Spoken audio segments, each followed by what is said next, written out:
So you bought a motorcycle. You did the math. It gets 60 miles per gallon, insurance is cheap, and I'll save a ton on parking. Yeah, cute. You really thought you were about to beat the system, huh? Here's the truth no dealership tells you. Bikes bleed money in all the sneaky places cars don't. You'll spend more time buying gloves than riding if you're not careful. And all those little upgrades you swore you didn't need? Yeah, they'll be in your cart by next weekend. Motorcycling isn't just a hobby. It's a money pit disguised as freedom. But hey, we love it anyway. Let's break down all the hidden, sneaky, wallet-draining costs no one warned you about. Not to scare you, but so you're not blindsided when your $7,000 bike magically becomes a $10,000 lifestyle. Ready? Let's count the damage. Number 1. Tire replacement. More often than you think. You'd think tires would be the least of your concerns. After all, they're just rubber donuts, right? Wrong. Motorcycle tires wear faster than your patience in traffic. And if you're riding anything sporty, or riding like you mean it, they vanish quicker than you can say burnout. A typical sport tire might last 3,000 to 5,000 miles. Touring tires stretch a bit more, sure, but they're still nowhere near the 40,000-mile lifespan car owners enjoy. And guess what? They're not cheap. A decent set will run you anywhere from $250 to $500, not including mounting and balancing. If you're not doing that yourself, add another $50 to $100. Multiply that over a year or two, and suddenly your cheap motorcycle is eating through more than just gas. Even worse, you don't always see the wear coming. A tire that felt fine last week might square off or get a nasty flat spot before your next ride. And let's not forget tire age. Rubber degrades over time, even if you barely ride. So now you're not just replacing worn tires, you're replacing expired ones too. Bottom line, if you're not budgeting for frequent tire replacements, you're either riding a desk or riding on borrowed grip. Either way, it's gonna cost you. Number 2. Chain and sprocket wear. Unlike cars with sealed drivetrains, your motorcycle chain lives a rough, exposed life. It's out there chewing through dirt, grit, and road grime while you twist the throttle like nothing's happening back there. But something's happening. Every mile you ride stretches that chain, wears those sprocket teeth down, and slowly turns smooth power delivery into sloppy lash and metallic grind. If you're not cleaning and lubing your chain regularly, like every few hundred miles, you're shortening its life dramatically. And even if you're diligent, it's still a consumable part. Most chains and sprockets will need replacing every 15,000 miles or so, sooner if you ride hard or in bad condition. The cost? A quality chain and sprocket kit runs $200 to $300. Add labor if you're not a DIYer, and you're easily looking at $400 to $500. And don't cheap out with a junk chain. It'll wear faster, stretch more, and possibly snap. Yes, snap. Nothing like a broken chain whipping your leg or smashing your engine case to ruin a Sunday. Oh, and adjust that tension. Too tight and you're killing your bearings. Too loose and you're asking for trouble. Chains aren't glamorous, but they're one of the easiest ways your cheap motorcycle turns into a money pit if you ignore them. Number 3. Quality riding gear and replacements. You buy a bike, then reality hits. You can't ride naked, at least not legally. So you start buying gear. A helmet, jacket, gloves, boots, pants. Each one is a hit to your wallet. And just when you think you're set for life, nope. Helmets expire. Boots wear out. Zippers break. Armor shifts. Textile fades. Suddenly, you're shopping again. Good gear isn't a luxury. It's survival equipment. A real crash-tested jacket isn't $80 on Amazon. A helmet that actually passes safety standards? Try $300 minimum. And if you're smart, you don't wear that same sweaty gear year-round. Summer mesh, winter thermal, waterproof layers. It never ends. It's like having a separate wardrobe just for your second life on 2 wheels. Then there's the emotional damage. You drop your $600 Shoei once, just once, and now you're Googling, can I still use a helmet after a fall? Like it's a prayer. You know the answer. You just don't want to hear it. Over a few years, your gear costs will rival or surpass the value of your bike. And it doesn't feel optional, because it isn't. Every time you suit up, you're reminded, this isn't a hobby. This is war gear, and good gear always comes at a price. Number 4. Upgrades that feel like necessities. You think you're done after buying the bike. Ha! That was just the entry fee. Because the moment you bring it home, a voice in your head whispers, let's make it better. Suddenly, you're shopping for levers, mirrors, exhausts, tail tidies, crash bars, LED kits, heated grips, and windshields. Half of these things solve problems you didn't even know you had until the forums told you. And here's the trap. Some upgrades aren't just cosmetic. They're survival gear. That factory horn? It's a whisper. That stock headlight? Candle in the wind. The mirrors? Vibrating art installations. So now you're not just customizing. You're compensating for factory corner cutting. And that's fine, until your budget gets hijacked. One day you realize your mod budget has outpaced your maintenance budget. And maybe even your bike's resale value. But it's too late. You already ordered the bar end signals and a luggage rack you'll use once. Upgrades start as an indulgence, then morph into necessity, then snowball into addiction.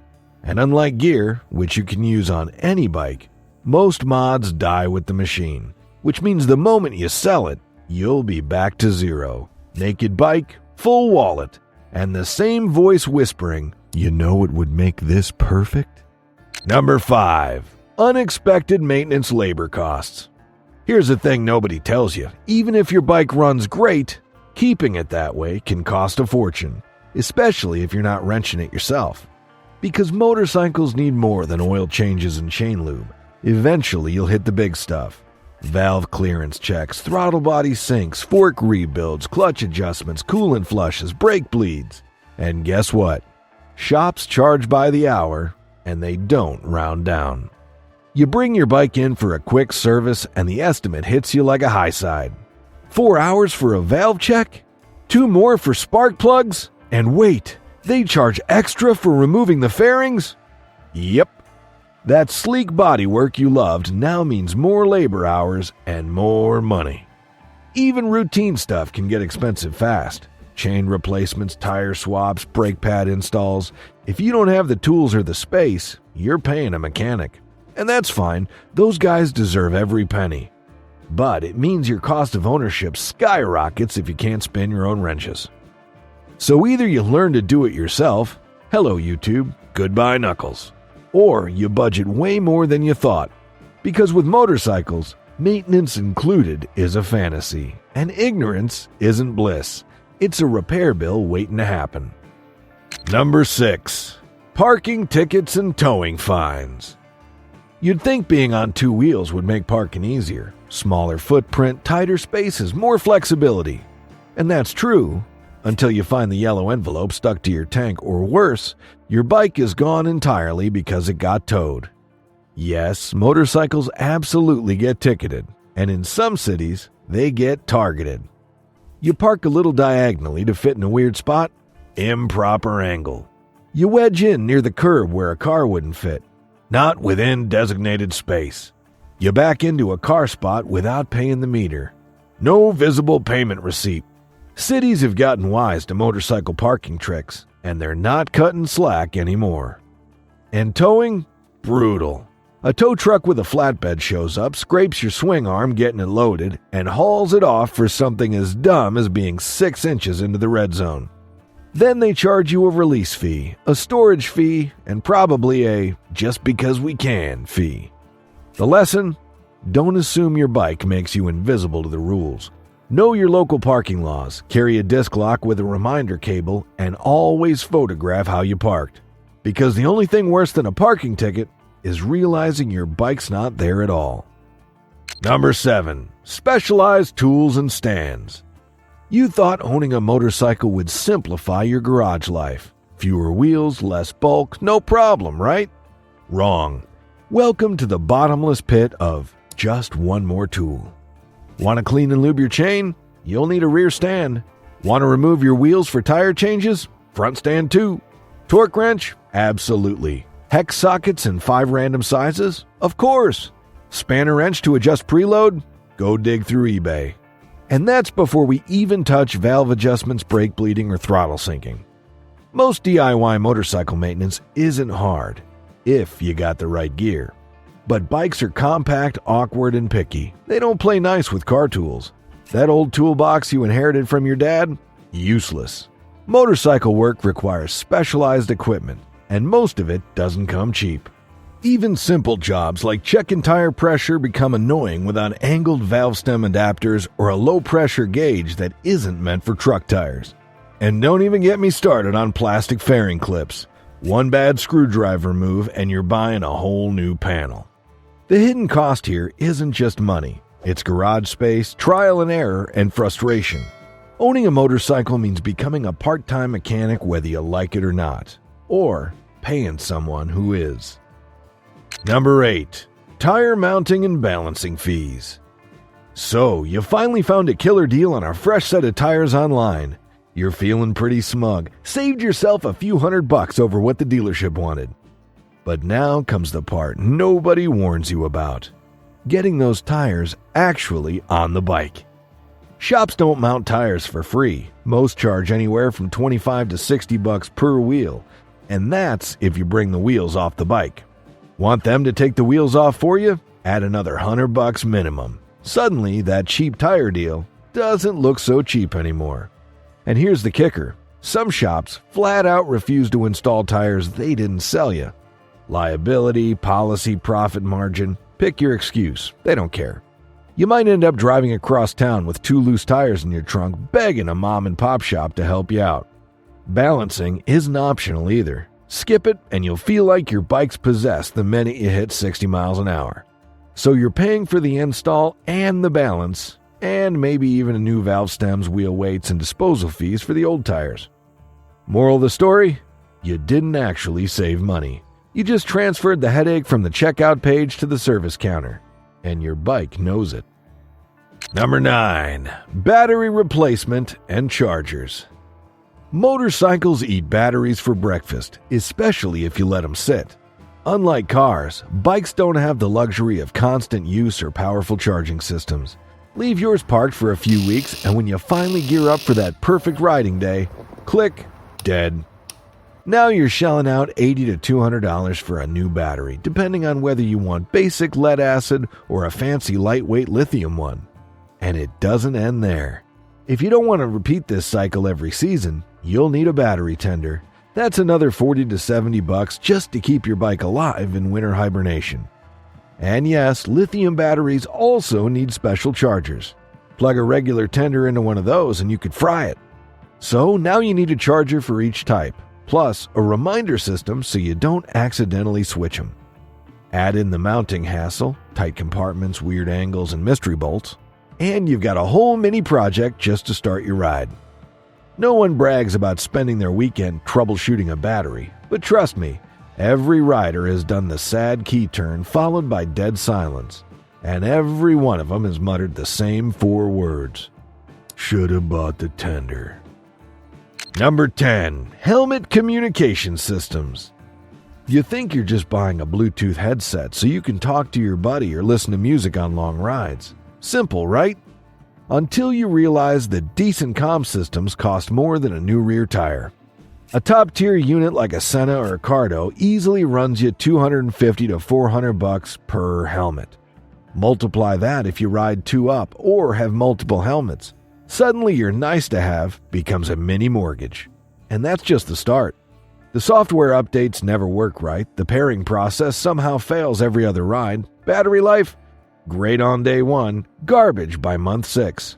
You'll spend more time reading forums trying to get it working again than actually using it. Even if it doesn't work, you now hear every thought your friend has about every passing cloud or mildly attractive pedestrian. Congratulations, you paid $300 to turn your peaceful solo ride into a conference call. And heaven help you if it rains or you drop your helmet. These things aren't indestructible. One good knock and you'll be shouting, "Can you hear me now?" to a dead unit.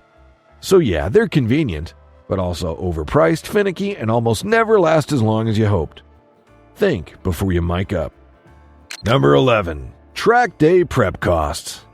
You're finally thinking about doing a track day. Great move. You'll learn more in one day than in months of street riding. But here's what they don't tell you. It's not just show up and ride. It's prepare your wallet for a beating. First, your tires. If they're halfway worn, you'll need new ones. No track official wants to see cords peeking out mid-corner. Then there's the brake fluid. If it's old, it'll boil. So flush that.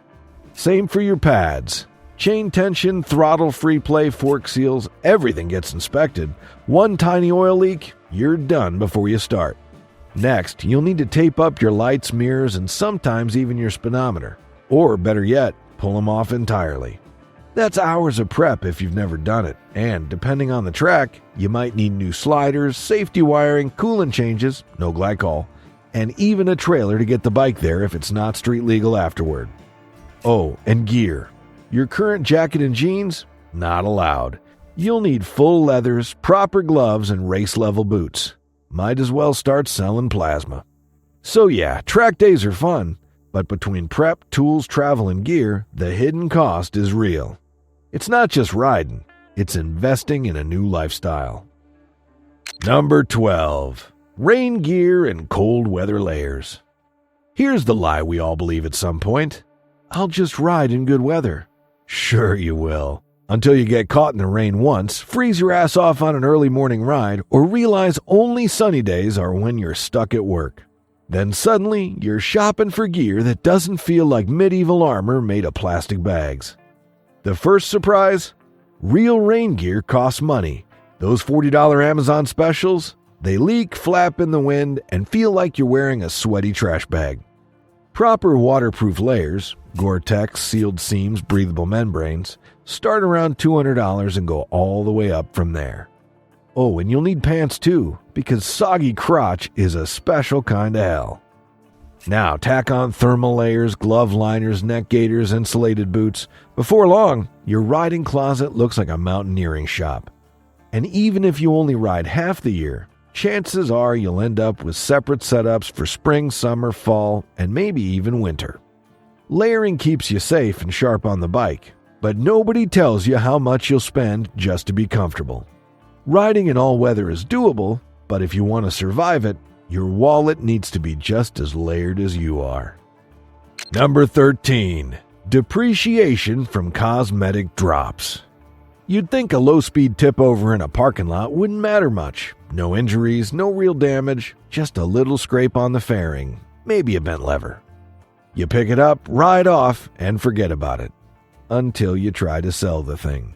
Suddenly, everyone's a forensic paint analyst asking, "Has this bike ever been dropped?" And zooming in on every blemish like it's the Zapruder film. The problem is, motorcycles are a visual product. Buyers don't just want a mechanically sound machine, they want it to look like it's been babied. A scratch on the engine case, faded plastics, or a missing bar end, boom, there goes $500 off the resale price. And if the drop cracked a fairing or scuffed the tank, you might as well throw in a free helmet to sweeten the deal. Even minor cosmetic damage can cost more to fix than it seems. OEM plastics aren't cheap, paint matching is tricky, and some parts, like decals or badges, are next to impossible to replace perfectly. So unless you're fine riding the same scratched-up steed forever, every oops is quietly subtracting from your future bike budget. Moral of the story? Protect your bike, even at a standstill. Gravity doesn't care how slow you're going. Everyone loves to talk about how cheap motorcycles are, until they actually own one. The truth is, bikes can be affordable, but only if you know what you're really signing up for. It's not just the price tag and the gas. It's the tires, the tools, the gear you forget about until it rains sideways and your mesh jacket becomes a sponge. It's the dropped resale value from a parking lot tip-over, tire mounting fees you didn't budget for, and the $80 you spent on a trickle charger because your battery died again. But here's the thing. Every one of these hidden costs is worth it if you actually love your bike. If it makes you grin when you twist the throttle or calms your brain after a crap day, then fine, let it cost what it costs. Just don't fool yourself into thinking you've outsmarted the math. If this video opened your eyes or made you feel a little less alone in your motorcycle wallet pain, Hit that like button and drop a comment. What unexpected cost surprised you most as a rider? And if you're thinking of buying a bike right now, well, you've been warned. Ride smart and budget smarter.